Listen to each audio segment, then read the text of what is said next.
Go lay down, take you a few naps, or get you a nanny or somebody to watch them churn, for a couple of days or whatever. Get away.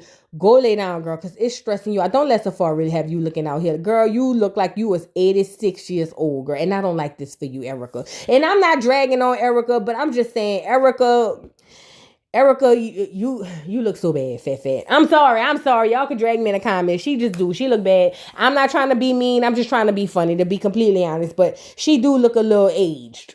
And if y'all disagree with me, drop down in the comments and drag me there. I am here for the mess, okay? Let's move on to the next story because we got a lot more to cover. So now we on to Eboni K. Williams, and for some odd reason, a young, successful, beautiful Eboni K. Williams did an interview with Iyanla Van Zant. Y'all know her from Iyanla Fix My Life. Love that show. Love Miss Iyanla. You know what I'm saying? But she did an interview with Miss Iyanla, and basically they were talking about, dating and, women of today's era having to basically downplay themselves to get a man. And Iyanla goes on to ask Eboni if she would date a bus driver. And Eboni said, yeah, if he owned the bus. And basically, Miss Iyanla said, that's y'all problem. Now listen, I'm gonna let y'all watch the video before I give my commentary, because I'm gonna go in on that generation of women here in a minute. Don't get me wrong, I'm not saying that our generation is the best or we have so much great, you know what I'm saying things going on, which we have way more than they do. But I'm gonna let y'all get into this clip before I come back with my dragging of Miss Iyanla. Check this out real quick. Know that you've said that you cannot teach a man or tell a man how to be a man. So I will not ask you to indict men in this question. But I do want you to speak, Iyanla, to how women need to, position ourselves so that we can be in our divinity, so we can have our crowns right, how we can create and not build, when some of us, quite frankly, feel that the men that are available to us, and I'm talking about across the color spectrum, across the age spectrum, trust me, I've done them all, they are not positioned to protect nor provide because of some of the statistics we just talked about. They're not earning the incomes. They're not having the resources, and some of them are not even showing up in the leadership. Would you date a bus driver? Would you date if he owns the bus? If he owns it. If he owns the bus. See, that's a problem. That's a problem. Okay. Because the standards and requisites, and I'm not talking about him laying on his sofa playing video games all day. I'm not talking about that. But the standards and the criteria that we use to measure men is off for who we are as women and who they are in this society. I would date a bus driver if he loved driving the bus, if he was a man of integrity, if he was good to his mama, if he treated me well, I would date a bus. All right, so I didn't watch the entire interview, but according to the way Eboni K. Williams framed the question, I guess they had a prior conversation about, men not basically meeting the standards that they should meet, as black men or whatever. And apparently they probably had agreed on that. But then where my problem come in with you, Miss Iyanla, is when Eboni then turns around and say, well, okay, as black women, we over here leveling up, we doing what we need to do. How do we position ourselves and posture ourselves to find men who want to protect and provide, given that they really aren't. However, we deserve that. And how do we posture ourselves to do that? You then turn around and backflip and pop on the handstand, Miss Iyanla, and say, well, would you date a bus driver? No. Miss Eboni K. Williams, according to what I've heard and understood, she's an attorney, she's educated, she's built a lifestyle for herself to where if she don't feel like she need to date a bus driver or she want to date a bus driver, I don't see anything wrong with that. My question is, why do black women always have to lower their standards? Miss Iyanla said it straight out of her mouth. For the society that we live in, and where our black men are and where we are, we have to lower our standards. No, we don't. And that's what happened in your generation, Miss Iyanla. Where your man at? Okay, where's your man? That's what happened in your generation. That's why the 80s, your generation, produced a whole bunch of single women. You know what I'm saying? And I'm not blaming it on the women because the men play way more of a part than the women by being a lack there of a presence. However, don't sit up here and tell us to dumb ourselves down. I think the next thing you should have said was how men should be excelling. You know what I mean? Making themselves better. But nope. What do? Typical old black woman behavior. Now you tell us that we doing too much. No, Miss Iyanla, we not doing too much. Needless to say, girl, Black Twitter drug Eboni K. Williams. And you know what was most heartbreaking about this? It was black women dragging Miss Eboni K. Williams. I was like, girl, I know you lying. I mean, I know the black male worship is real. This is what I know, not what I think. However, my girl, I just thought we would at least have a collective of a united front. But the girls was dragging Miss Eboni K. And Miss Eboni K came back and said, y'all got me messed up and y'all don't know who I am, obviously. So let me reintroduce myself and let you heifers and you nookers know I am not the 1, the 2, the 3, or the 4. Go play with your mom. That's basically what Eboni K. Williams said. So let's get into Eboni K. Williams' response after the people and the girls done dragged her all up and down Twitter because she have standards. Black women, we have to be able to have standards, and that's just that. And we shouldn't be shamed for them. See, that's why I don't voice my standards. I just keep mine to a low. And I know when I meet a dude, what's gonna happen. But anyway, let's get into what Miss Eboni K. Williams had to say in response to the people dragging her for filth. So out of the 50,000 plus comments posted on social, I only saw a handful that even considered the possibility of a bus owner being a more aspirational position and recognizing that I am actually speaking and pouring into the ascension of black men when I said what I said. But see, no, some of y'all were too busy naming and shaming me personally and black women in general as undesirable, gold diggers, and much worse. Now, I suspect that some of y'all are the same men that were bringing home C's and D's on your report cards, only to then be coddled by parents that said, well, that's okay, as long as you're doing your best. Well, listen, I love and believe in the excellence of black men. So no, my dear, C's and D's or any other form of mediocrity is not okay. No, I will not create a soft place for you or anybody that I love to fall comfortably into the bigotry of low expectations. So I'm going to say one more time, there's absolutely nothing wrong with driving a bus. My mother Gloria drove one for years. But could it be that black America has been sold a narrative of average, regular, and typical being good enough for us? Well, see, that's called white supremacy. And in this case, it takes the form of conditioning black Americans to happily accept being a permanent American underclass. But see, because I know the truth about black folk in America, no, average is not and will never be good enough for me. And the gag is, I don't think it's good enough for you either. Miss Eboni K., you can articulate yourself as well as you possibly can.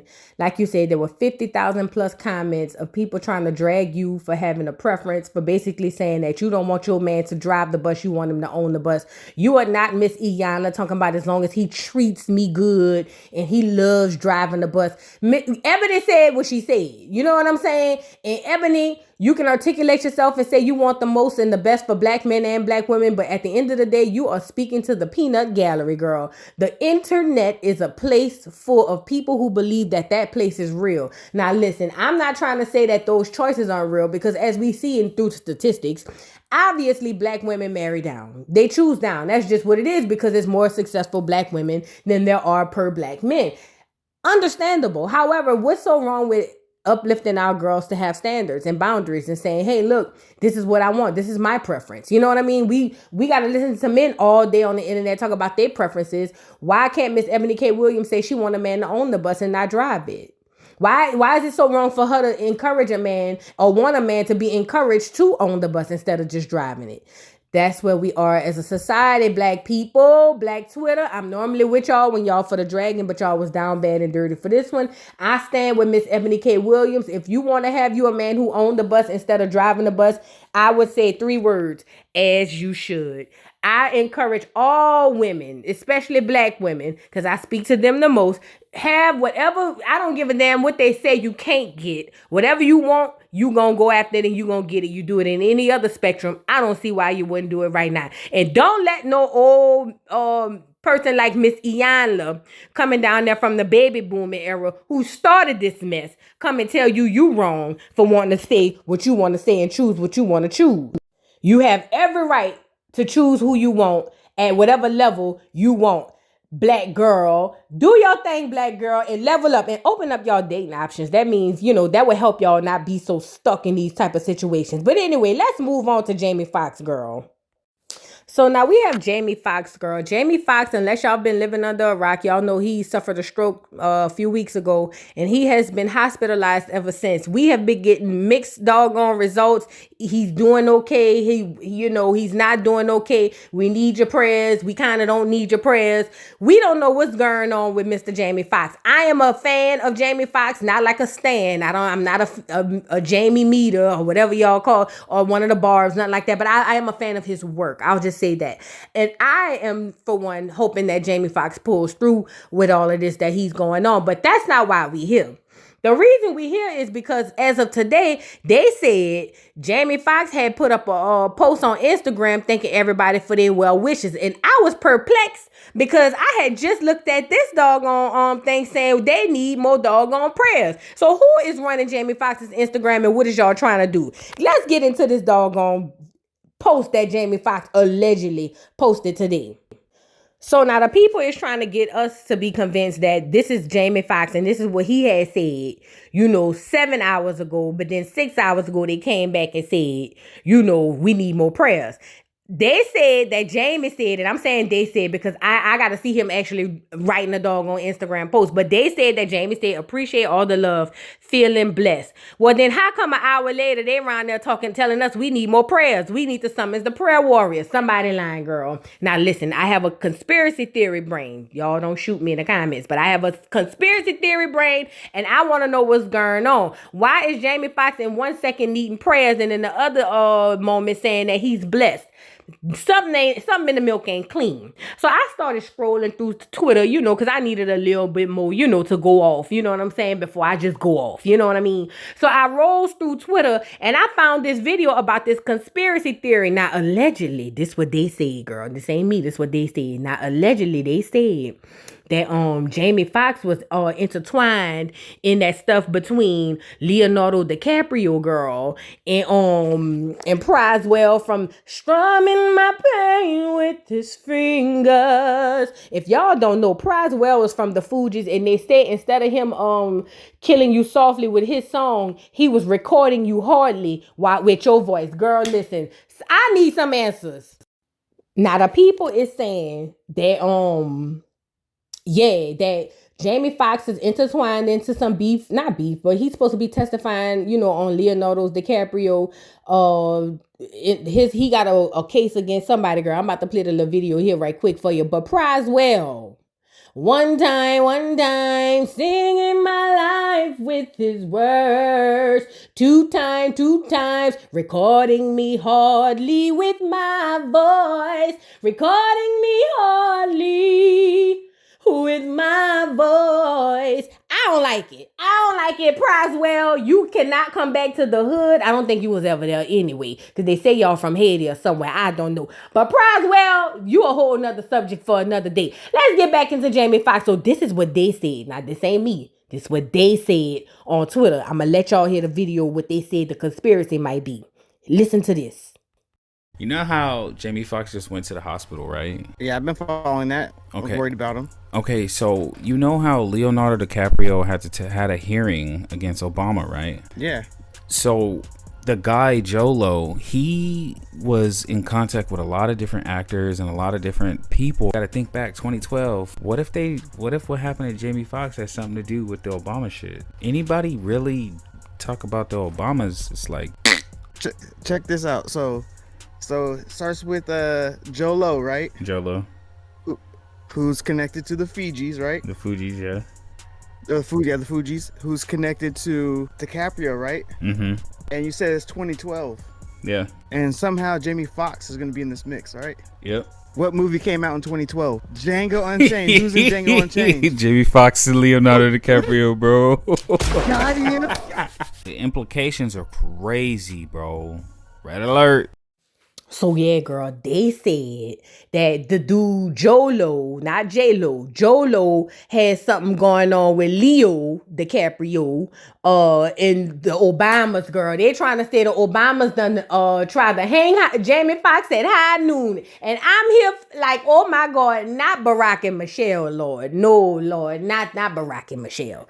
But anyway, that's the conspiracy. Y'all let me know what y'all think about that. You know, is there a coincidence? Am I tripping? Is the people on Twitter tripping? Is all the other conspiracy theorists tripping? Because, you know, that's what y'all be saying about us. And I just became a conspiracy theorist after COVID, but that's a whole other conversation.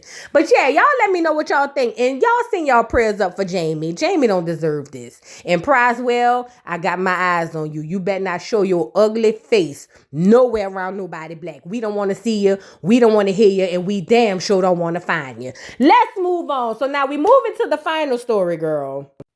So now finally we got Brian McNugget. Girl, y'all might know him as Brian McKnight, girl. He was, you know, he sung One, You're Like a Dream Come True, Two, you know, all of that. You know what I'm saying? He did a couple of little cameos. He did one on Martin when Martin proposed to Gina, girl. I was crying and whatnot, but I had no idea he was a goddamn psychopath. Girl, Brian McNugget done got on the internet. Now, they say this was last year, but somehow somebody hates you, Brian McNugget, because they done put your dirty drawers out there for us to see. Brian McNugget done found him a new Asian family and said to hell with everybody black, all the churn, the baby mamas. He said he never knew love till he met these Asians. Now listen, I am no person that is against any race of people. I don't have the heart to do that. However, we got to drag Brian McNugget for this. Now, girl, Brian McNugget started out, you know, with a little subtle shade. And this is what you're reading right here. Happy Thanksgiving from the McKnights. This year is extra special because this is the first time since Jack is home since he left for college and the entire family is together. Happy holidays from all of us to all of you. Now, you know, originally on the onset, I'm like, oh, okay, happy holidays. Now, I know you got them black churns somewhere that you don't want nothing to do with because, you know, you done drug for them for filth and said they too grown. You know what I'm saying? To be taken care of and they ungrateful and you done just went down and 50 Cent them churn and said that you ain't want nothing to do with them. And the reference I'm using for 50 Cent is his son who have the entitlements. Nevertheless, that's a whole nother story. McNugget shamed his black churn, Brian Jr., Brianna. You know, black people love naming their churn after their daddies. You know what I'm saying? But yeah, you know, they named them churn after their daddies, and you done went disregarded them and just threw them away like Alabama trash and found you some Asians and say you have found a new life. You said you fell in love in a hopeless place. And I said, what? Brian McNugget, bring your chicken nugget head ass to the front of the congregation. We have questions and I need answers. What in the hell do you mean by the things you about to say? Let's get into these receipts. So now the first receipt from Mr. McNugget says, Jules, I became a girl dad because of you and I couldn't ask for a better daughter. Hold on, pause, Negro. Don't you have a daughter named Brianna? Don't get me started. Visiting you on campus and seeing how happy you are living in this beach house that you probably paying for with all your friends for your senior year reminded us both of how proud we are of the woman you have become and the incredible student you continue to be. Here's to Jules, the perfect daughter I always wanted. Now let me stop y'all right there. If that ain't shade and pettiness, it's very feminine. It's very feminine is what it is, and I don't like it. You have a whole daughter named after you, Negro. And you mean to tell me you gonna get up here and act like she don't exist so you could talk about Jules? No shade, Jules, but you just about to get caught in the fire. You is not that man's daughter. Where is Jules' daddy? That's what I want to know, Brian McNugget. While you around here praising Jules, where is Jules' daddy? Oh, but when y'all think it's bad, it gets worse, fat. Girl, Brian McKnight goes on to buy her a vehicle. Remember, he said that he wasn't buying his churn nothing because them churn too old. They too grown. They in their 30s and their 20s. They grown. Jules got to be at least 20, fat. And you around here buying her a car? I mean, make it make sense. Brian McKnight goes on to Instagram again and says, today we celebrate you, Jules, on your birthday. Your mom and I couldn't be prouder of you, and I couldn't ask for a better daughter than you. Happy birthday, the best daughter I ever had. Love you a zillion. Hashtag love our life. Hashtag Mr. and Mrs. McNugget World Tour. Hashtag Brian Eyes. Hashtag what is this? Night and day daily. I don't know. And hashtag Ohana. Hashtag these nuts McNugget. Listen. Brian McNugget has blew me. And you know, I used to sing your songs, you tall. They say you used to beat your women. That's what they said. And I don't know that to be a true statement, but they said that's what it was. And because of this statement, now I'm of the belief to believe it. Say what I said. Girl, and guess what? It gets worse. Oh, y'all thought this was a lot? Keep in mind, he's buying Jules a car at her 21-year-old birthday or whatever the case may be. But you got churn, you done cut off because you say they grown. Oh, McNugget, you're going to have to pay for this in the afterlife. Girl, let's get into some more doggone receipts. So now if you think it's bad enough that he done dissed it Brianna, now he's going to diss Lil Brian by having a new baby named Lil Brian. Now listen, first of all, God bless the dead. God bless this baby. They say the baby didn't make it. I don't know if that's true or false, but that's what I heard. So I'm going to pay my respects to the baby. This has absolutely nothing to do with this baby. Please don't come in my comments saying I'm dragging this baby. This has nothing to do with this baby, but everything to do with McNugget, okay? Anyway, Brian McNugget gets on there and says, a letter to our son. Dear baby Brian, every time I look at you and kiss you on you, I'm feeling feelings that I did not know I could possess. Don't you have a son? An overabundance of love between a father and his legacy that cannot be measured. Wait, you got two other legacies. You see, I never was a sentimental man, not until I met your mommy and fell head over heels in love with her. And because of our love for one another, I realized my true reason for being here on this earth, and it is to be her loving, faithful husband and to create the legacy of the love that I have, something like that. My namesake, my joy, my baby boy, you. He was saying, now the joy of my world is in Brian. That's what he was over there saying, and I ain't like it. Again, this is nothing to do with the baby, all to do with McNugget and him shading his children. I don't like this. You look like less of a man. You look like less of a man. And see, this is what I was talking about with Iyanla. Miss Iyanla, while you telling the black women to lower their doggone standards, the Asian women is over there making these niggas forget that they had families. Make it make sense. He buying cars for that girl churn. Come on now. I don't always agree with Steve Harvey. Hell, I don't agree with him 90% of the time, but I will agree with him when he said a man's supposed to take care of his family. And McNugget, you supposed to take care of the one you had before this one, idiot. McNugget, I will never listen to another song of yours anyway. It ain't like I be listening to him anyway as we speak. But McNugget, you have told your draws with me. Do you hear me? You have told your draws with me. Tore them wide open, girl. Like you just got them out the dollar store and they was too small. You done tore your drawers. Now, he went on a doggone interview to answer some questions. And I'm going to let y'all hear this so I can get up out of here because this is a lot. What is the song that, like, really still speaks to you after all of these albums you've worked on? Well, the ones that do, the only ones that speak to me are the ones that I've written since Leilani came into my life because those are the only ones that have a meaning.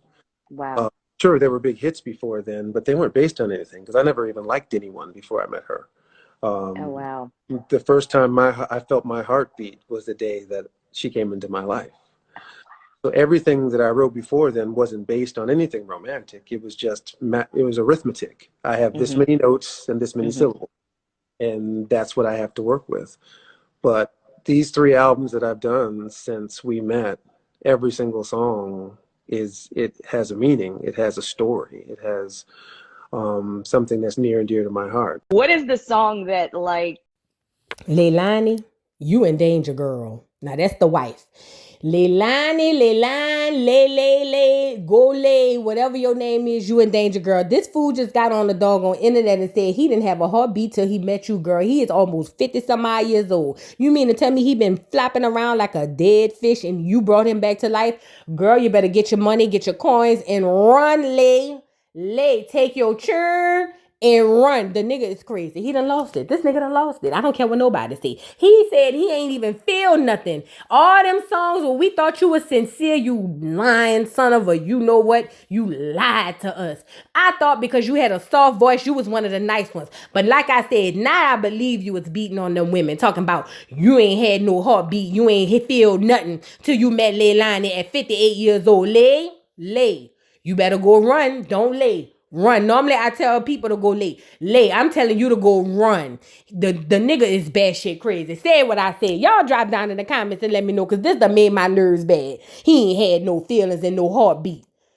Who resuscitated this fool? Y'all, this is just too much. Drop down in the comments and let me know what y'all thought about this doggone Joce girl. Please let me know. Is Brian McKnight crazy? Yeah, he crazy. I said it. Don't forget to like, subscribe, hit the notification bell. Follow me on TikTok, girl, and I'll see y'all hoes later. This is a lot going on. Bye. Mr. Carroll, how you give the voodoo dog time to talk? I don't get no fucking time to talk. Who the voodoo doll is? The nigga you just had up here.